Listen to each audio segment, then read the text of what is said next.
Hello students, इस video lecture में हम काइनेटिक थ्योरी ऑफ गैसेस के अजम्पशन देखने वाले हैं। अब ये अजम्पशन ना एक्चुअली 12th के नीट के लिए भी उतने इंपॉर्टेंट है जितने बोर्ड के इसमें पूछ सकते हैं। अब बोर्ड में इस पे बेसिक सवाल आता है, what are the assumption in kinetic theory of gases, ये बोर्ड में सवाल आता है या फिर, लेकिन इसके जो अजम्पशन है वो इतने इंपॉर्टेंट है, अपने को पूरा चैप्टर समझने के लिए ये हेल्प करेंगे अजम्पशन। ठीक है, तो इसके अजम्पशन बिल्कुल भी स्किप मत कर देना। इसके अजम्पशन क्या नहीं करना, स्किप मत करना। नीट का पढ़ना है सर हमें, तो अजम्पशन क्यों पढ़े, तो बोर्ड में आता है, बिल्कुल नहीं। इसमें मैं आपको इतने कॉन्सेप्ट क्लियर करवा दूंगा ना जो कि पता भी नहीं होंगे आपको, और वो क्वेश्चन सॉल्व करने में हेल्प करेंगे। चलो पहले मैं ऊपर हेडिंग डाल देता हूं, assumptions in kinetic theory of gases. Assumptions in kinetic theory of gases, पहला अजम्पशन लिखता हूं मैं। ठीक है, ये सभी टीचर्स को पता होता है और सभी लोग एक ही बोलते हैं। all gas molecule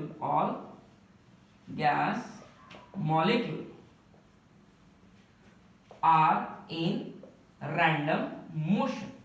पहला पॉइंट लिख दिया मैंने, all gas molecule are in random motion। बड़ा ही सिंपल सा है सर, ये तो इसको याद रखना भी उतना ही आसान है। देखो अगर मैं कोई तो भी गैस ले लेता हूं, इसमें ये गैस ले लिया, ये गैस मॉलिक्यूल्स। अब ये गैस मॉलिक्यूल बच्चा हमेशा रैंडम मोशन में रहेंगे। रैंडम मोशन किसको कहते हैं, देखो अब ऐसा नहीं रहेगा। अगर मान लो कि अगर मैं इसमें एक ही गैस मॉलिक्यूल ड्रॉ करता हूं, चलो एक ही गैस मॉलिक्यूल ड्रॉ करता हूं, अब ये गैस मॉलिक्यूल हमेशा ऐसे ट्रैवल करेगा क्या स्ट्रेट लाइन में, बिल्कुल नहीं, स्ट्रेट लाइन में ट्रैवल नहीं करेगा। या ऊपर जाएगा क्या, सिर्फ ऊपर नीचे ऐसा जाएगा क्या, नहीं ऐसा नहीं जाएगा, वो रैंडम मोशन में रहेगा। रैंडम मोशन मतलब वो ऐसे जाएगा, ऐसे जाएगा, ये जाएगा नीचे, जिगजैग पाथ में उसका मोशन होगा। किस पाथ में मोशन होगा, जिगजैग पाथ में उसका मोशन होगा। याद रहेगा, सिंपल सा सवाल, सिंपल सा assumption था, all gas molecules are in random motion. Okay, next यहां पे लिखना पड़ता है सेकंड केस में, and with various velocity, with various velocity. अब ये समझो विथ वेरियस वेलोसिटी क्यों कहा है इसने। अब इमेजिन करो एक मैं कंटेनर लेता हूं, ये कंटेनर का मेरा सिंबल ऐसे होता है, इसमें मैं 200 गैस मॉलिक्यूल डाल देता हूं। चलो ये 200 गैस मॉलिक्यूल्स डाल दिए मैंने, दिखा रहा हूं मैं सिर्फ 6, कह रहा हूं 200 है इमेजिन को, लेकिन 6 को दिखा रहा हूं। अब होता क्या है सर, आपको ये पता है कि रैंडम मोशन में ये घूम रहे हैं अपना अलग मोशन में, लेकिन सबकी स्पीड सेम होगी क्या सर, बिल्कुल नहीं, बिल्कुल नहीं, ऐसा हम नहीं कह सकते। ये सभी गैस मॉलिक्यूल की स्पीड सेम होगी या नहीं हमें नहीं पता।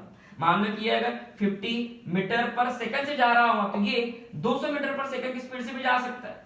यू नेवर नो, पता नहीं होता है हमें, इसलिए हमें लिखना पड़ता है कि all gas molecules are in random motion and with various velocity. ये तो ऐसी बात होगी रे, क्लास के सभी बच्चों को सेम मार्क्स आते हैं क्या, नहीं आते ना, सबके मार्क्स अलग अलग होते हैं। ठीक है, all gas molecules are in random motion with various velocities. Next point लिखो, मैं देखो मैं क्या लिखता हूं, नेक्स्ट पॉइंट देखो, नेक्स्ट पॉइंट ये है, all gas molecules travel with constant speed between two successive collision. चलो, between two successive collision gas molecule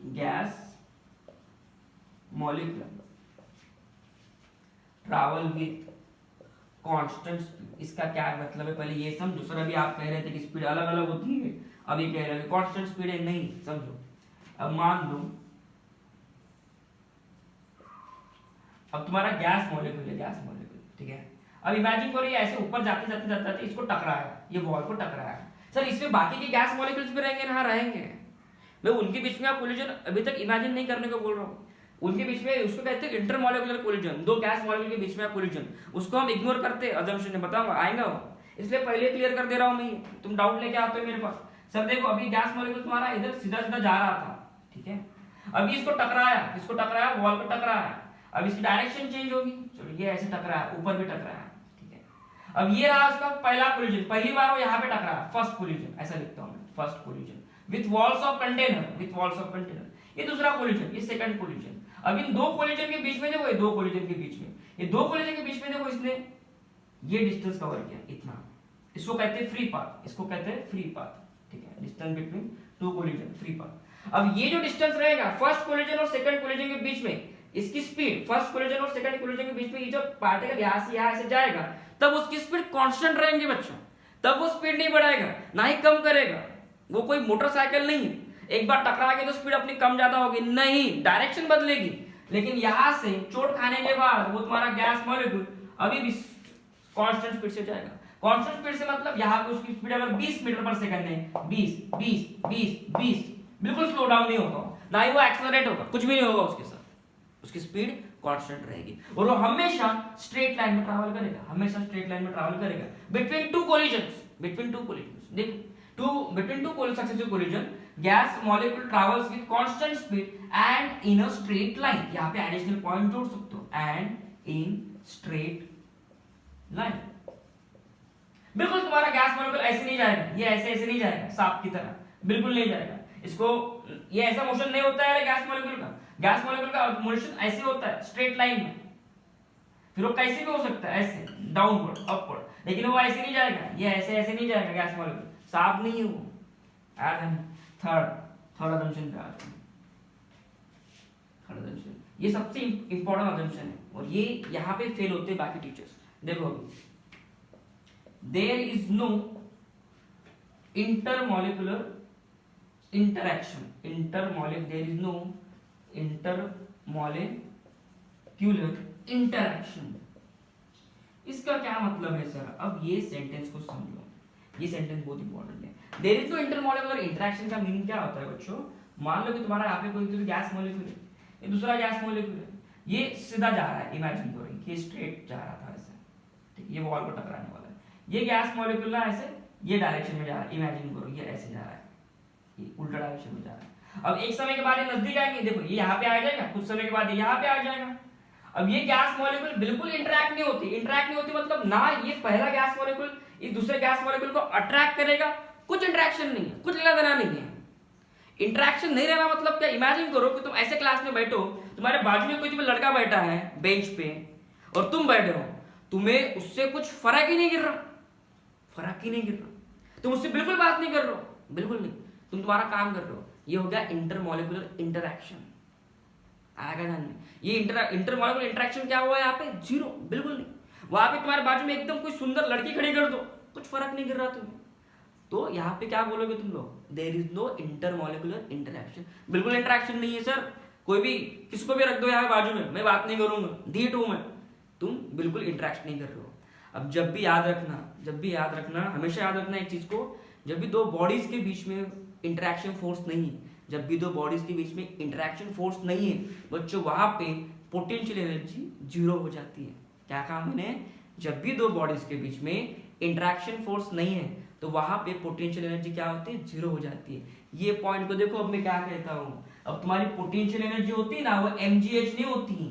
बहुत सारे टीचर्स को मैंने ये बोलते हुए देखा कि पोटेंशियल एनर्जी mgh, अरे भाई वो ग्रेविटेशनल पोटेंशियल एनर्जी है, उसके भी बहुत सारे प्रकार है, ठीक है। अब बॉडी और मास और इसके केस में ये अर्थ है तुम्हारा, ये अर्थ है, अर्थ पे कोई बॉडी को रख दो, ये कोई बॉडी को रख दो या मास को रख दो, इस पे अगर इन दोनों के बीच में क्या इंटरेक्शन फोर्स है, अर्थ इसको अट्रैक्ट कर रहा है, अर्थ क्या कर रहा है? इसको अट्रैक्ट कर रहा है, तो यहाँ पे पोटेंशियल एनर्जी एग्जिस्ट होती है। अगर मैं इस बॉडी को ऊपर ले जाऊं तो इस बॉडी में अंदर पोटेंशियल एनर्जी स्टोर होगी mgh के फॉर्म में, क्लियर। अगर दूसरे केस लेता हूं, एक इलेक्ट्रॉन है, एक और एक पॉजिटिव चार्ज है, यानी कि न्यूक्लियस है तुम्हारा, इसका अराउंड ये घूम रहा है, यहाँ पे भी इन दोनों के बीच में इंटरेक्शन है, ये दोनों को एक दूसरे को अट्रैक्ट कर रहे हैं, इंटरेक्शन है, यहाँ भी पोटेंशियल एनर्जी होती है, इसको तुम इलेक्ट्रोस्टैटिक पोटेंशियल एनर्जी कहते हो। डिफरेंट फॉर्म आते हैं इसके, Q1 Q2 by r², इसका आंसर रहेगा इलेक्ट्रोस्टैटिक पोटेंशियल एनर्जी का।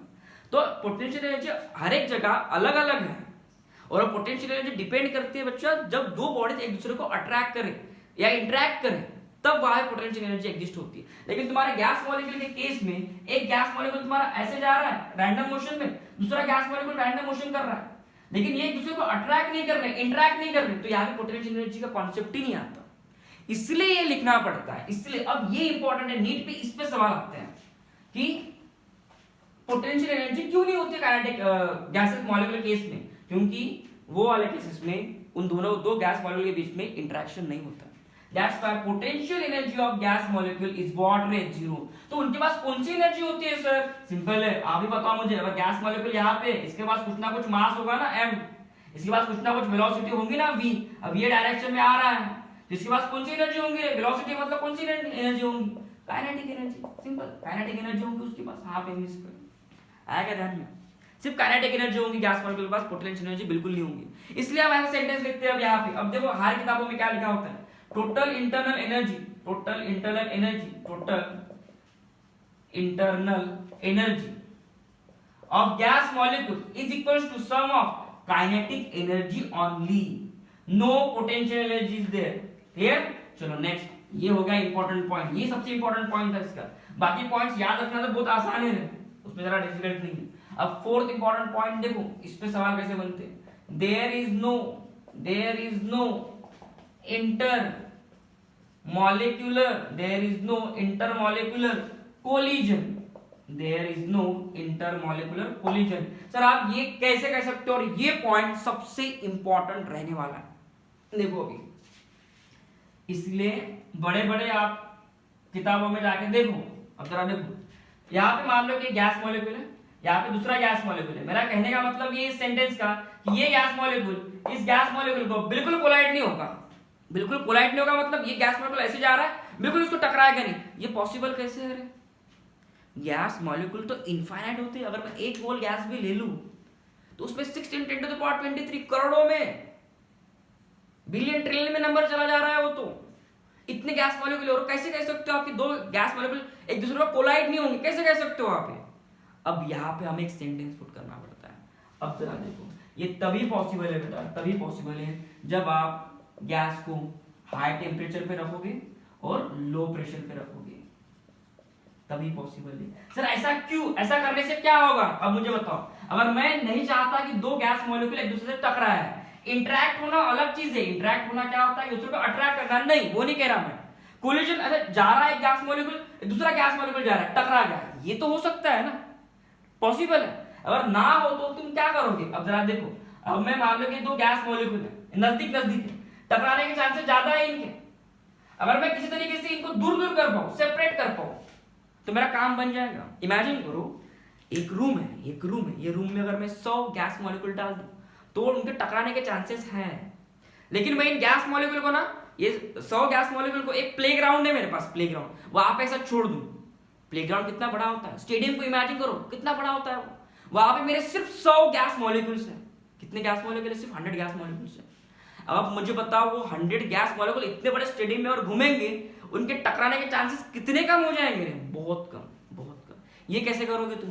दो गैस मॉलिक्यूल के बीच में का डिस्टेंस बढ़ाओगे कैसे? अब समझो, अब मैं हाई टेम्परेचर पे बात करता हूं। जब भी मैं टेम्परेचर बढ़ाता हूं ना बच्चों, जब भी मैं टेम्परेचर बढ़ाता हूं तो तुम्हारा वॉल्यूम जो है इंक्रीज होने की कोशिश करता है। भूल गया क्या चार्ल्स लॉ तुम्हारा? ये तो है चार्ल्स लॉ। टेम्परेचर बढ़ाओ, वॉल्यूम इंक्रीज होने की कोशिश करेगा। क्लियर? और जब भी मैं गैस का टेम्परेचर बढ़ाता हूं ना, ये गैस मॉलिक्यूल दूर दूर भागने लग जाते हैं। चटके देऊन राहिले तुम्ही त्या गॅस मॉलिक्यूलने, काय देऊन राहिले? चटके। टेम्परेचर वाढवलं म्हणजे काय? चटके दिले तुम्ही, दिले, दूर दूर पड़ते तो, जवळ नहीं थांबत। अब बताओ अगर कोलिजन होगा क्या? सर नहीं, चांसेस बहुत कम हो जाएंगे। ये तो चाहिए अपने को, ये तो चाहिए। लो प्रेशर पे क्या होगा? लो प्रेशर पे बॉयल्स लॉ बोल के गया, pressure is inversely proportional to volume. चलो इसको मैं ऐसे लिख दूं क्या? Volume is inversely proportional to pressure. Pressure को अगर मैं कम कर दूं तो वॉल्यूम क्या होना चाहिए? बढ़ना चाहिए। वही तो मुझे चाहिए। गैस मॉलिक्यूल जितने दूर जाएंगे ना उतना अच्छा है। दूर जाने के लिए तुम्हें क्या करना पड़ेगा? टेम्परेचर बढ़ाना पड़ेगा, प्रेशर को कम करना पड़ेगा। इसलिए कहा जाता है कि आइडियल गैस जो होती है ना, वो आइडियल तभी बिहेव करते हैं जब उसको तुम हाई टेम्परेचर पे और लो प्रेशर पे रखते हो। या रियल गैस को अगर आइडियल गैस बनाना है तुम्हें, तो तुम्हें टेम्परेचर को क्या करना पड़ेगा? बढ़ाना पड़ेगा, और प्रेशर को क्या करना पड़ेगा?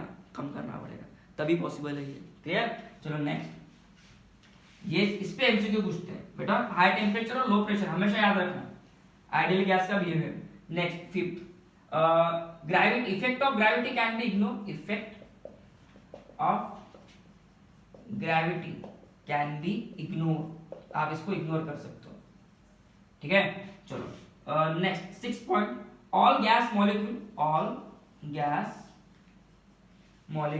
obeys ideal gas equation and all the equation, जैसे कि Boyle's law, Charles law, Gay Lussac's law, सभी लॉ फॉलो करते हैं। यानी कि PV = nRT जो है, ये सभी गैस मॉलिक्यूल को, आइडियल गैस मॉलिक्यूल के लिए एप्लीकेबल होगा। इतने 6 अजम्पशन लिखने हैं खाली तुम्हें, जरा दिमाग को जोर मत देना। इसमें सबसे इंपॉर्टेंट एक ही था, there is no intermolecular collision और देयर इज नो क्या कहते हैं, इंटरैक्शन, इंटरमॉलिक्यूलर इंटरैक्शन। ये दोनों चीजें नहीं होंगी। याद रहेगा, बोर्ड में लिख दोगे। चलो, thank you so much students.